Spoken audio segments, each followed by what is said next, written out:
কারণ মুসা আলাইহিস সালামের চাচাতো ভাই অনেক দাওয়াত দিল, জাকাত দে। কারণ জাকাত দিব না, এই সম্পদ আমি কামাইছি, আল্লাহ দেয় নাই। মুসা আলাইহিস সালাম বললেন তাহলে আযাবের অপেক্ষা কর।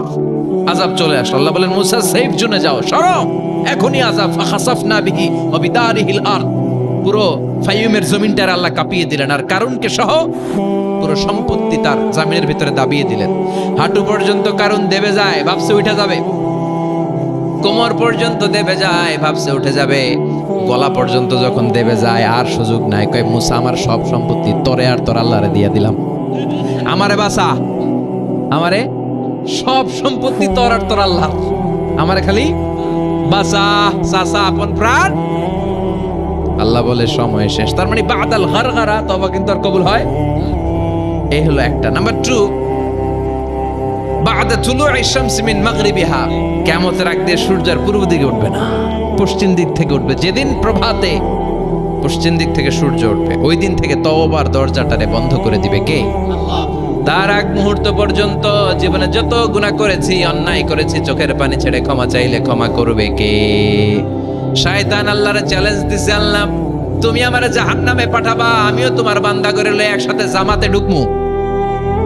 একা ঢুকবো না, একা যাব না, তোমার বান্দাদেরকে সবগুলোরে জাহান্নামী বানায়া তারপরে ঢুকমু। তোমার চ্যালেঞ্জ দিলাম, একটারও জান্নাতে ঢুকাইতে পারবা? আল্লাহকে তুই আমার চ্যালেঞ্জ দিলি? আমি তো সব রাজার বড় রাজা, মহারাজা, আমার চ্যালেঞ্জ দেশ, এত সাহস পাইলি কই? তুই আজীবন ওয়াসওয়াসা দিয়ে পাপ কাজ করাবি, একদিন তাফসীর মাহফিলে এসে আমার বান্দা ক্ষমা চাবে, আমি মাফ করে দেবো, তুই কি করবি? আজীবন অন্যায় করবে, আজীবন পাপ করবে, জুলুম করবে, একদিন চোখের পানি ছেড়ে আমার কাছে কান্নার মতো কান্না করলে আমি সব গুনাহ মাফ করে দেব।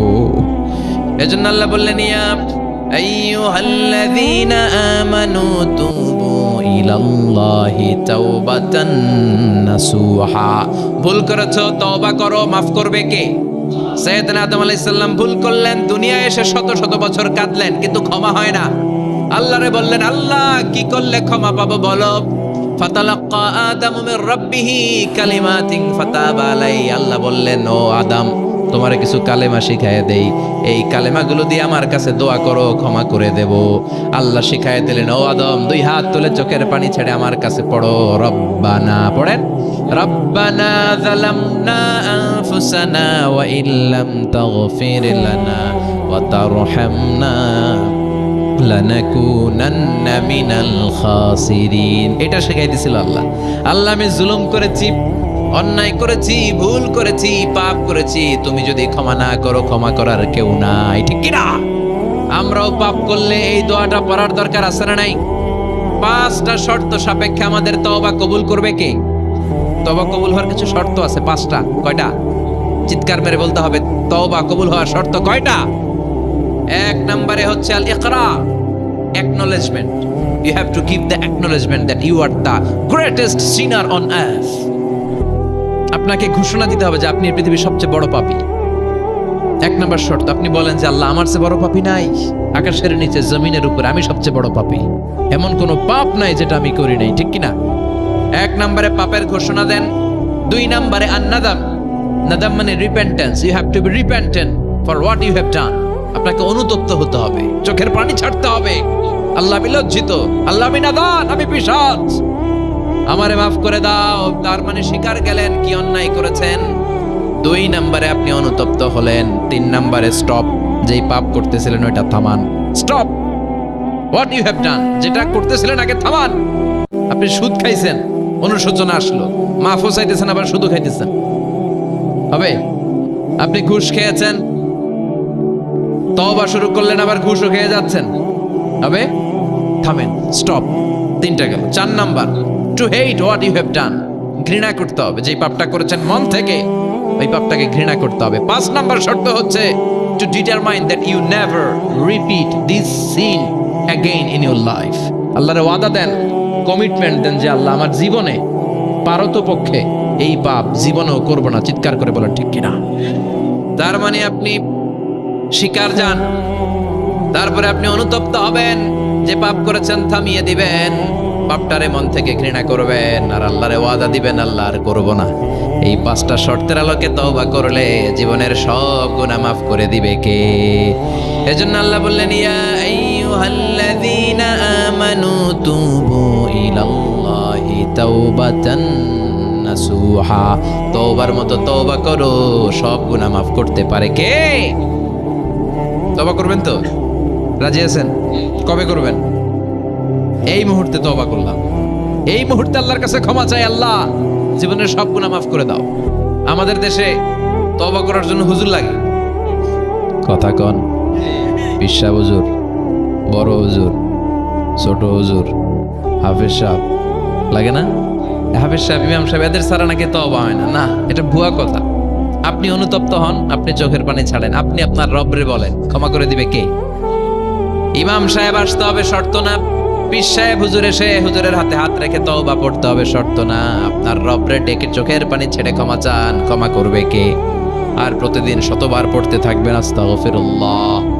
আওয়াজ করে সবাই পড়েন আস্তাগফিরুল্লাহ, আর জোরে পড়েন আস্তাগফিরুল্লাহ।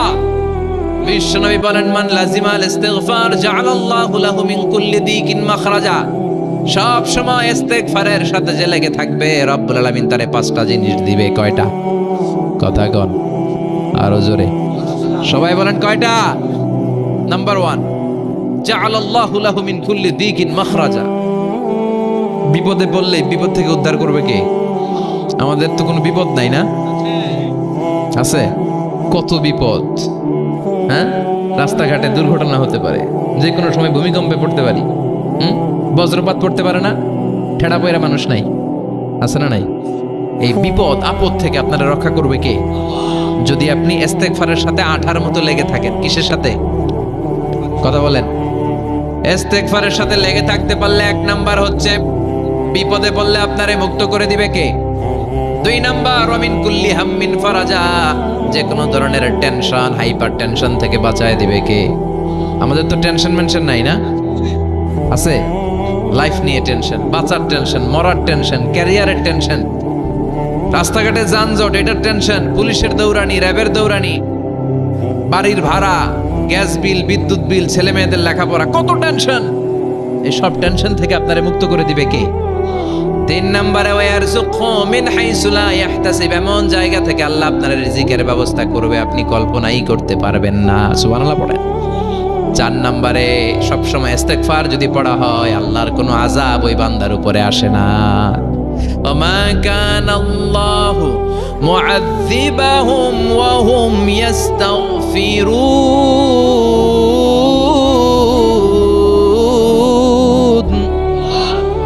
যতক্ষণ আমার বান্দা আমার কাছে ইস্তেগফার পড়তে থাকে, আমার কোনো আযাব বান্দারে পাবে না। যতক্ষণ ইস্তেগফার পড়বেন, আল্লাহর কোনো আযাব আপনার উপর আসবে না। 4টা গেল। 5 নাম্বার, বারবার ইস্তেগফার পড়লে রফিক ভাই আল্লাহ আপনারে মুস্তাজাবুদ দাওয়া বানিয়ে দিবে। দোয়া করা মাত্র কবুল করে নেবে কে? মুস্তাজাবুদ দাওয়া বুঝেন তো? মানে যিনি হাত তুলতে দেরি, কবুল হতে দেরি হয় না। বারবার ইস্তেগফার পড়ে দেখেন যে আপনার দোয়া কেমনে কবুল হয়। বিশ্বাস হয়? সবসময় ইস্তেগফার পড়লে আপনার দোয়াগুলোর এইভাবে কবুল করে নেবে কে? এই 5টা জিনিস পাবেন সবসময় যদি ইস্তেগফারের সাথে লেগে থাকেন। রাজি আছেন তো? এই জন্য বিশ্বনবী সব সময় নামাজে সালাম ফেরানোর পরে পড়তেন আস্তাগফিরুল্লাহ। কি পড়তেন? 3 বার পড়তেন আস্তাগফিরুল্লাহ, আস্তাগফিরুল্লাহ, আস্তাগফিরুল্লাহ। পড়তে রাজি আছেন? ইস্তেগফারের অনেকগুলো আলফাজ আছে, সবচেয়ে ছোট ইস্তেগফার হচ্ছে এটা, আস্তাগফিরুল্লাহ, আস্তাগফিরুল্লাহ। আরো আছে, আস্তাগফিরুল্লাহ আল্লাযী লা ইলাহা ইল্লা হুয়াল হাইয়ুল কাইয়্যুম আতুবু ইলাইহি। বিশ্বনবী বলেন, এই ইস্তেগফারটা যদি কেউ পড়ে, আত-তাওয়াল্লি মিন ইয়াউমিজ যাহফ, যুদ্ধের ময়দান থেকে পালিয়ে আসা কবিরা গুনাহ। কি গুনাহ? কাফেরদের সাথে যুদ্ধ, আমি তাগড়া যুবক, তলোয়ার নিয়ে নেমেছি, আমার দেহের 1 ফোঁটা রক্ত থাকা পর্যন্ত আমি যুদ্ধ চালিয়ে যাব, আমি ফিরে আসতে পারবো না, আইনটা কার? ফিরে আসলে কবিরা গুনাহ। বিশ্বনবী বলেন, যুদ্ধের ময়দান থেকে ফিরে এসেছে এরকম কবিরা গুনাহ অবলম্বনকারীও যদি আস্তাগফিরুল্লাহ আল্লাযী লা ইলাহা ইল্লা হুয়াল হাইয়ুল কাইয়্যুম আতুবু ইলাইহি পড়ে, ওই কবিরা গুনাহকারীকেও ক্ষমা করে দিবে কে? পড়তে রাজি আছেন তো? আবার সাইয়েদনা আবু বকর বললেন, ইয়া রাসূলুল্লাহ আল্লিমনি দুআআন আদউ বিহি ফি সালাতি, এমন দোয়া আপনি আমারে শিক্ষা দেন যে এই দোয়াটা আমি নামাজে পড়তে পারি। বিশ্বনবী বললেন, পড়ো, আল্লাহুম্মা ইন্নী যালামতু নাফসি যুলমান কাসীরান ওয়া লা ইয়াগফিরুয যুনুবা ইল্লা আনতা ফাগফিরলি মাগফিরাতাম মিন ইনদিক ইন্নাকা আনতাল গফুরুর রহিম। সুবহানাল্লাহ পড়েন। এটাও ইস্তেগফার।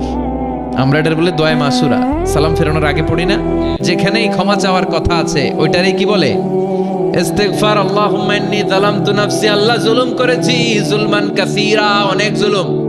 ওয়ালা ইয়াগফিরুয যুনুবা ইল্লা আনতা, তুমি ছাড়া এই গুনাহ ক্ষমা করার তো কেউ নাই। ফাগফিরলি মাগফিরাতাম মিন ইনদিক, তোমার দয়ায় আমারে ক্ষমা করে দাও। ইন্নাকা আনতাল গফুরুর রহিম, তুমি হলা ক্ষমাশীল। ঠিক কি না? এটাও ইস্তেগফার, এটাও পড়বেন। আর এই সব ইস্তেগফারের শ্রেষ্ঠ ইস্তেগফারের নাম সাইয়্যিদুল ইস্তেগফার। যত ইস্তেগফার হতে পারে এর মধ্যে সবচেয়ে শ্রেষ্ঠতম ইস্তেগফার নাম কি? কথা কন। বুখারীর বর্ণনা, শাদ্দাদ ইবনে আউস রাদিয়াল্লাহু তাআলা আনহু বর্ণনা করেন, এই সাইয়্যিদুল ইস্তেগফার দিনের বেলা যে পড়বে ওই দিনে মারা গেলে সে জান্নাতি। এই সাইয়্যিদুল ইস্তেগফার রাতের বেলা যে পড়বে ওই রাতে যদি ইন্তেকাল হয় ওই লোকটা জান্নাতি। মুখস্থ আছে না? কার কার মুখস্থ হাত তোলেন। মাশাআল্লাহ, তাবারাকাল্লাহ, মাশাআল্লাহ, মাশাআল্লাহ। আর যাদের নাই তাদের হোমওয়ার্ক, তাদের আল্লাহুম্মা আনতা রাব্বি লা ইলাহা ইল্লা আনতা খলাকতানি ওয়া আনা আবদুক ওয়া আনা আলা আহদিকা ওয়া ওয়া'দিকা মাস্তাতা'তু আউযু বিকা মিন শাররি মা সানা'তু আবুউ লাকা বিনি'মাতিকা আলাইয়া ওয়া আবুউ লাকা বিযামবি ফাগফিরলি ফাইন্নাহু লা ইয়াগফিরুয যুনুবা ইল্লা আনতা। সুবহানাল্লাহ পড়েন। আজকে রাতে পড়ছেন, মারা গেলে জান্নাতি। চিল্লায় পড়েন না আল্লাহু আকবার। এজন্য বিশ্বনবী বলেন আমার আগের গুনাহ মাফ, পরের গুনাহ মাফ, তারপরেও প্রতিদিন আমি 70 বার তওবা ইস্তেগফার পড়ি। আজকে থেকে পড়তে রাজি আছেন তো? বেশি বেশি ইস্তেগফার পড়া যাবে না? একটু প্রাণ খুলে দিল খুলে আওয়াজ করে পড়েন তো আস্তাগফিরুল্লাহ। আর জোরে পড়েন আস্তাগফিরুল্লাহ। আবার সবাই পড়েন আস্তাগফিরুল্লাহ। সব সময় তওবা ইস্তেগফার যারা পড়ে তাদেরকে পছন্দ করে কে? সব সময় জিকির করে করে জিহ্বাটারে যারা ভিজিয়ে রাখে তাদেরকেও পছন্দ করে কে? আল্লাহ বলেন ওয়াজকুর রাব্বাকা ফি নাফসিকা তাদাররুআন ওয়া খীফাতান ওয়া দুনাল জাহরি মিনাল কওলি বিল গুদুওয়ি ওয়াল আসাল ওয়া লা তাকুম মিনাল গাফিলিন। সুবহানাল্লাহ পড়ে। আল্লাহ বলেন ওয়াজকুর রাব্বাকা ফি নাফসিক, আল্লাহরে মনে মনে ডাকো। তাদাররুআন ওয়া খীফা, আল্লাহর জিকির করতে আল্লাহ বলেছেন ফি নাফসিক। বুঝতেছেন না অর্থ? ফি নাফসিকা, মনে মনে আল্লাহর জিকিরটা করো। তাদাররুআন ওয়া খীফা, তাদাররুআ মানে বিনয়ের সাথে, with full of humility, submission and humbleness. বিনয়ের সাথে আল্লাহর ডাকো। ওয়া খীফা, গোপনে গোপনে ডাকো। দুনাল জাহারি মিনাল কওল, চিৎকার চেঁচামেচি করে ডেকো না। কার কথা? আওয়াজ করে জিকির করো না। এই যে আমরা মাহফিলে লা ইলাহা ইল্লাল্লাহ জিকির করে, এটা তালিমান। উদ্দেশ্য কি? তালিমের জন্য আওয়াজ করে জিকির জায়েজ আছে, কিন্তু ব্যক্তিগত জিকিরের যে ইবাদতটা এটা আস্তে আস্তে হইতে হবে, এটা ভদ্রভাবে হতে হবে, চিল্লাচিল্লি করে নয়। আবার তালিমের জিকির ওইটাও ভদ্রভাবে। ইন্নাল্লাহা জামিল ইউহিব্বুল জামাল, আমার আল্লাহ সুন্দর, আমার আল্লাহর জিকিরের মধ্যেও সৌন্দর্য আছে না নাই? কিন্তু এদেশে জিকিরের ভেতরে লাফালাফি আছে না নাই? বেশি না কম? কি বসেন বসেন, হ্যাঁ বসে যান তো, অনেক ধরনের আছে জিকির। হ্যাঁ বসেন বসেন, বসে যান। হ্যাঁ হাইবার আলী, এটা কি আবার জালালি? তো এই যে ইন্নাল্লাহা জামিল ইউহিব্বুল জামাল, আমার আল্লাহ সুন্দর, আমার আল্লাহর জিকিরের মধ্যেও সৌন্দর্য আছে না নাই? তালিমের উদ্দেশ্যে সবাই মিলে জিকির করা যায়, কিন্তু চিল্লাফাল্লা করা যাবে না, লাফালাফি করা যাবে না, মাথা ডানে বায়ে ঝোলানো যাবে না। ঠিক কি না? সে তো লাফালাফির জিকির আছে না নাই?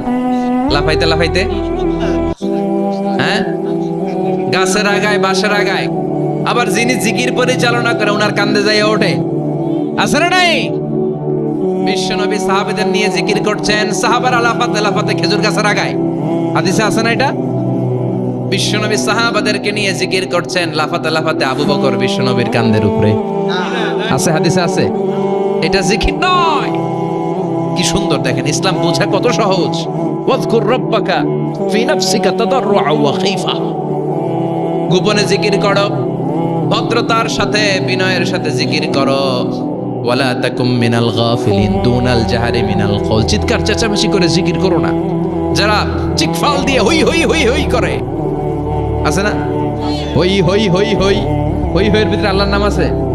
হ্যাঁ এই যে হুই হাই এই স্টাইলের যে জিকির, এটার ভিতরে আমার আল্লাহর নাম আছে? আল্লাহর নাম যদি না থাকে ওইটা জিকির হবে? কথা বলেন।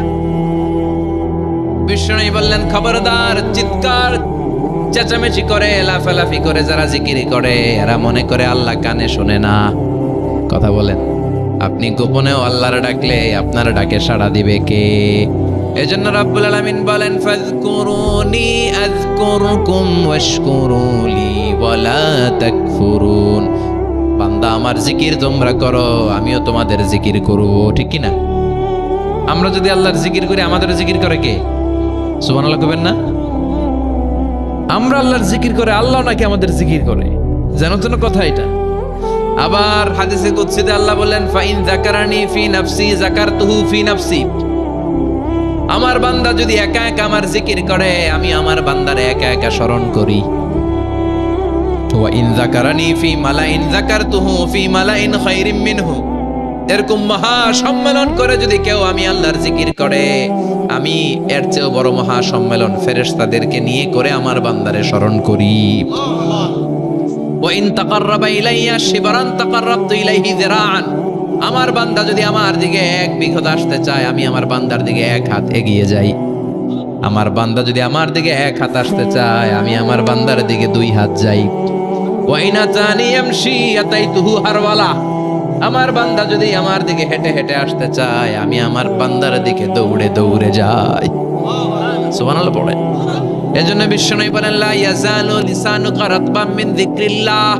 আল্লাহর জিকির দিয়ে জিহ্বাটারে ভিজিয়ে রাখবা। কার কথা? চিল্লায় বলেন কার কথা? সবসময় আল্লাহর জিকির করতে রাজি আছেন তো? সবচেয়ে শ্রেষ্ঠ জিকির বিশ্বনবী বললেন আফদালু যিকরি লা ইলাহা লা ইলাহা লা ইলাহা ইল্লাল্লাহু মুহাম্মাদুর রাসূলুল্লাহ সাল্লাল্লাহু। সবচাইতে শ্রেষ্ঠ জিকির লা ইলাহা। এর চেয়ে শ্রেষ্ঠ জিকির আছে? কথা বলেন। বিষ্ণু বললেন মান ক্বালা লা ইলাহা ইল্লাল্লাহ সিদকান মিন কলবিহি। একনিষ্ঠতার সাথে অন্তর থেকে কেউ যদি জীবনে একবার বলে লা ইলাহা ইল্লাল্লাহ দাখালাল জান্নাহ। তার যদি পাপ থাকে অন্যায় থাকে ওই পাপ আর অন্যায়ের শাস্তিগুলার পরে কোনো না কোনো দিন আমার ওই বান্দা জান্নাতে ঢুকবে। একবার যদি খালিসান মিন কলবিহি সে পড়ে লা ইলাহা ইল্লাল্লাহ তার জন্য জান্নাতকে অবধারিত করে দিয়েছে কে? আবার এটার নাম আল্লাহ দিয়েছে কালিমায়ে। কথা বলেন। দরাবাল্লাহু মাসালান কালিমাতান তাইয়িবাতান কাশাজারাতিন তাইয়িবাতিন আসলুহা সাবিতুন ওয়া ফারউহা ফিস সামা। সুবহানাল্লাহ। পবিত্র বাণী এটা কালিমে তাইয়িবা। আবু সাঈদ আল খুদরি থেকে বর্ণিত, মুস্তাদরেকে হাকিম আর সহিহ ইবনে হিব্বানে এসেছে। বিশ্বনবী বলেন মুসা আলাইহিস সালাম আল্লাহর একবার প্রশ্ন করলেন ইয়া রব আল্লিমনি দুআন আদউ বিহি। আপনি আমার এমন একটা জিকির শিক্ষা দেন যে জিকির দিয়ে আমি শুধু আপনার জিকির করব, কেউ এই জিকির করতে পারবে না। এই জিকির জানবো শুধু আমি আর জানবেন। কথা কোন? প্রশ্ন করছে কে? হ্যাঁ, কাকে করেছে? আল্লাহ এমন একটা জিকির শিখান যেই জিকির কেউ জানে না, আমি জানবো, আর ওই জিকির দিয়ে প্রাণ ভরে আপনারে ডাকবো। আল্লাহ বললেন মুসা পড়ো লা ইলাহা লা ইলাহা ইল্লাল্লাহু মুহাম্মাদুর রাসূলুল্লাহ। মুসা আলাইহিস সালাম বললেন আল্লাহ চাইলাম কি, কইলেন কি? লা ইলাহা তো জাতীয় জিকির, এটা তো আন্তর্জাতিক জিকির, এটা জানে না এমন কেউ নাই। এমনকি হিন্দু ভাইরাও জানে। কথা কন। আল্লাহ আমি তো চাইছিলাম এক্সক্লুসিভ, আমার জন্য স্পেশাল, এর চেয়ে সুন্দর আর কেউ জানবে না। এত সুন্দর একটা জিকির আপনি দিবেন, এটা আমি ডাকবো আপনারে আর আপনি শুনবেন। আল্লাহ বললেন মুসা এর চেয়ে দামি আমার কাছে নাই। লাউ তাদউ লা ইলাহা ইল্লাল্লাহ ফি কাফা। লা ইলাহা রে যদি মুসা এক পাল্লায় রেখে দাও, ওয়াস সামাওয়াতু সাবউ ওয়াল আরদিন, সাত আকাশ সাত জমিন যদি আরেক পাল্লায় রেখে দাও, লা ইলাহা এক পাল্লায়, সাত আকাশ সাত জমিন আরেক পাল্লায় ওজন যদি দাও, লা রাজাহাত কাফাতু লা ইলাহা ইল্লাল্লাহ। মুসা দেখবা মুহূর্তের মধ্যে লা ইলাহা ইল্লাল্লাহর পাল্লা ভারী হয়ে গেছে। সাত আকাশ সাত জমিন এক পাল্লায়, শুধু লা ইলাহা ইল্লাল্লাহ আর এক পাল্লায়, মুহূর্তে লা ইলাহার পাল্লাটারে ভারী করে দিবে কে? চারটা কথা আল্লাহর কাছে সবচেয়ে প্রিয়। একটা হচ্ছে সুবহানাল্লাহ, আরেকটা হচ্ছে আলহামদুলিল্লাহ, আরেকটা হচ্ছে লা ইলাহা ইল্লাল্লাহ, আরেকটা হচ্ছে আল্লাহু আকবার। এই যে শুরুতে তিনটা তাকবীর দিছি, এই তাকবীরটা আল্লাহর প্রিয় কথা, যে চারটায় চারটার মধ্যে একটা আছে না নাই? আওয়াজ করে পড়েন আল্লাহু আকবার। সবচেয়ে প্রিয় আল্লাহর কাছে এই চারটা কথা। লা ইয়াদুররুকা বিআইয়িহিন্না বাদাতা, বিষ্ণু বললেন এই চারটার যেটা দিয়ে শুরু করতে মন চায় করো, কোনো সমস্যা নাই। সুবহানাল্লাহ পড়েন। এজন্য ফরজ নামাজের পরে এই তাসবিহগুলো পড়বেন। আব্দুল্লাহ ইবনে আমর ইবনে উলাস তিনি বর্ণনা করেন, আমি বিশ্বনবীকে আঙ্গুলের গিরা দিয়ে এই তাসবিহগুলো পড়তে দেখেছি। রাআইতুন নাবিয়্যা সাল্লাল্লাহু আলাইহি ওয়াসাল্লাম ইয়াকিদু তাসবিহা বিয়ামিনি, আমি বিশ্বনবীর ডান হাতের আঙ্গুলের গিরায় এই তাসবিহগুলোকে পড়তে দেখেছি। পড়তে রাজি আছেন? ডান হাত তোলেন, এই আঙ্গুলের করের মধ্যে এইভাবে রাখেন, এইভাবে রেখে নামাজের পরেই সুবহানাল্লাহ আলহামদুলিল্লাহ পড়তে রাজি আছেন? সুবহানাল্লাহ 33 বার, আলহামদুলিল্লাহ 33 বার, আল্লাহু আকবার 33 বার পড়তে রাজি আছেন সবাই? আল্লাহ তুমি কবুল করো। ফরজ সালাতের পরে আমরা মুনাজাত দেওয়ার জন্য পাগল হয়ে যাই। আসসালামু আলাইকুম ওয়া রাহমাতুল্লাহ, আসসালামু আলাইকুম ওয়া রাহমাতুল্লাহ, আমিন ইয়া আরহামার রাহিমিন। আসনা নাই? সান্দলায় মনে হয় নাই। কিন্তু বিশ্বনবী সালাম ফেরানোর পরে সর্বপ্রথম যে আওয়াজটা করতেন সেটা হচ্ছে আল্লাহু আকবার। এরপর 3 বার পড়তেন আস্তাগফিরুল্লাহ আস্তাগফিরুল্লাহ আস্তাগফিরুল্লাহ। এরপর আয়াতুল কুরসি একবার। কয়বার? মান ক্বারা আয়াতুল কুরসি দুবুরা কুল্লি সালাতিন মাকতুবা লাম ইয়ামনাহু মিন দুখুলিল জান্নাতি ইল্লাল মাউত। প্রত্যেক ফরজ সালাতের পরে যে একবার আয়াতুল কুরসি পড়ে তার জান্নাতে ঢোকার ক্ষেত্রে আর কোনো বাধা থাকে না, একটা জিনিস ছাড়া, সেটা হচ্ছে মরণ। লোকটা মরে না তাই জান্নাতে যায় না, মরলেই জান্নাতি। আল্লাহু আকবার। এরপরে 33 বার সুবহানাল্লাহ, 33 বার আলহামদুলিল্লাহ, 33 বার আল্লাহু আকবার। সব শেষে মিলাবেন লা ইলাহা ইল্লাল্লাহ ওয়াহদাহু লা শারীকা লা লাহুল মুলকু ওয়া লাহুল হামদু ওয়া হুয়া আলা কুল্লি শাইইন কাদির। এরপরে পড়তেন আল্লাহুম্মা আনতাস সালাম ওয়া মিনকাস সালাম তাবারাকতা ইয়া যাল জালালি ওয়াল ইকরাম। এরপরে পড়তেন আল্লাহুম্মা লা মানিআ লিমা আ'তাইতা ওয়া লা মু'তিয়া লিমা মানা'তা ওয়া লা ইয়ানফা'ু যাল জাদ্দি মিনকাল জাদ। এরপরে পড়তেন আল্লাহুম্মা ইন্না নাসআলুকাল হুদা ওয়াত তুকা ওয়াল আফাফা ওয়াল গিনা। এরপরে পড়তেন আল্লাহুম্মা আ'ইন্না আলা যিকরিকা ওয়া শুকরিকা ওয়া হুসনি ইবাদাতিক। সুবহানাল্লাহ পড়েন। কত তাসবিহ, কত দোয়া। আবার ফজরের সময় পড়তেন আল্লাহুম্মা বিকা আসবাহনা ওয়া বিকা আমসাইনা ওয়া বিকা নাহইয়া ওয়া বিকা নামুতু ওয়া ইলাইকান নুশুর। সুবহানাল্লাহ পড়েন। এগুলো পড়ে না? আল্লাহুম্মা আমিন ইয়া আরহামার রাহিমিন। কত বড় ডাকাত। ফরজ সালাতের পরে তাসবিহগুলো পড়বেন। কথা বলেন, পড়তে রাজি আছেন সবাই? আর তাসবিহ শেষ হলে দোয়া করেন, সমস্যা নাই। দোয়া করতে হবে কার কাছে? বিশ্বনবী বললেন আর দোয়া মুখুল ইবাদা, দোয়া হলো ইবাদতের নির্যাস। যার দোয়া নাই ওর কিচ্ছু নাই। দোয়া করেন নাই তো নামাজে কাজ হবে না, দোয়া করেন নাই রোজায় কাজ হবে না। কথা কন। আর দোয়া মুখুল ইবাদা, দোয়া হচ্ছে ইবাদতের নির্যাস। আবার তিরমিজির বর্ণনায় বললেন আর দোয়া হুয়াল ইবাদা, দোয়াটাই নাকি ইবাদত। দোয়াটা ইটসেলফ এইটাই ইবাদত। নামাজ যেমনি ইবাদত, রোজা যেমনি ইবাদত, হাত তুলে যে দোয়া করলেন এইটাও ইবাদত। সুবহানাল্লাহ পড়েন। এটা মুমিনের ওয়েপন, সিলাহুল মুমিন। সাপ্লিকেশন, দোয়ার ইংরেজিতে বলে সাপ্লিকেশন। সাপ্লিকেশন is the weapon of believers. এটা বিশ্বাসীদের অস্ত্র। সবকিছুর কারামতি যেখানে শেষ, দোয়ার কারামতি ওইখানে। এরকম অনেক শুনবেন ক্যান্সারে আক্রান্ত, দুরারোগ্য ব্যাধি, বাংলাদেশের চিকিৎসা শেষ, ইন্ডিয়া গেছে, কয় বাঁচবো 3 মাস। কয় মাস? এরপরে 7 বছর বাইসা ছিল। কেমনে বাঁচলো? কেমনে? দোয়া। দোয়ার পাওয়ার আছে না নাই? তবে দোয়াটা দোয়ার মতো হতে হবে। সিনসিয়ার দোয়া ইজ লাইক এ মিসাইল। একনিষ্ঠ দোয়া এটা মিসাইলের মতো। মিসাইল হামলা করলে ইঞ্চি ইঞ্চি যেখানে মিসাইল বোমাটা পড়ার কথা ঠিক ওখানে পড়বে। ড্রোন হামলা করলে ঠিক ওখানে, ব্যালিস্টিক ক্ষেপণাস্ত্র নিক্ষেপ করলে লক্ষ্য বস্তু যেমনি ভিত করে, তেমনি দোয়ার মতো দোয়া করলে মুহূর্তেই দোয়া কবুল হয়ে যায়।